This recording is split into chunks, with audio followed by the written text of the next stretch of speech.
Bonjour les amis. Alors, grand soleil ce matin à Folgren. Oh, un corbeau.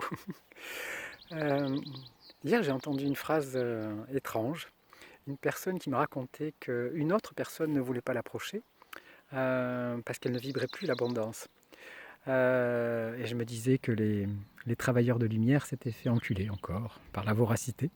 Et que c'était une chose terrible à entendre que cette forme de racisme, qui est un peu la même qu'on peut voir dans certaines sociétés occidentales, où on n'approche pas les pauvres, on les tient à distance, comme si c'était une maladie vénérienne, comme si c'était quelque chose de contagieux.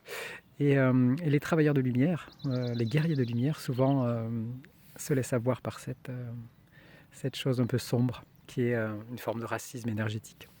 Des personnes qui ne veulent pas en approcher d'autres parce qu'elles sont pleines d'entités, disent-elles. J'ai pas ce regard. Moi, ce que je vois, c'est de l'histoire, de la souffrance, et ce n'est pas sale. Quand une personne vient ici lourde d'histoire, j'ai pas à nettoyer. Je vois juste l'élan d'une personne qui cherche à partager, qui cherche à rencontrer l'autre. Et je pense que c'est aussi important de ne pas confondre le travail sur soi et l'enfermement. Si l'amour est ouverture, euh, je pense qu'il faut essayer de chercher ce qui en nous est ouvert, ouvert certes à soi, mais ouvert à l'autre, ouvert au monde. Et ce mauvais rêve qui s'est emparé de notre humanité, cette voracité, et qui pour moi est juste une expérience évolutive que nous offre la déesse qui est vie dans son immense amour. Vous pouvez faire ce que vous voulez, dirait-elle à sa manière. Je vous aime tellement que vous pouvez détruire comme construire.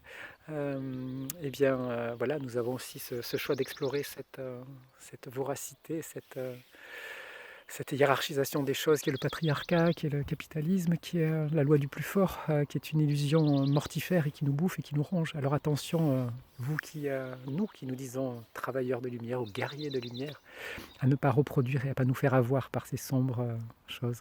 Et aussi, attention à la peur. Ne nourrissez pas la peur, ne nourrissez pas la parano. Je vois trop de personnes autour de moi et c'est assez difficile de voir des personnes aussi belles tout d'un coup plongées dans des paranos et nourrir ces paranos complotistes. Et bien sûr qu'il y a des manipulations gigantesques, mais au-delà de tout ça, pensez à au-delà de tout ça. Ce qui survole les choses, cet aigle qui est en nous, qu'est-ce qu'il voit? Voilà, c'était la réflexion du matin. Au revoir.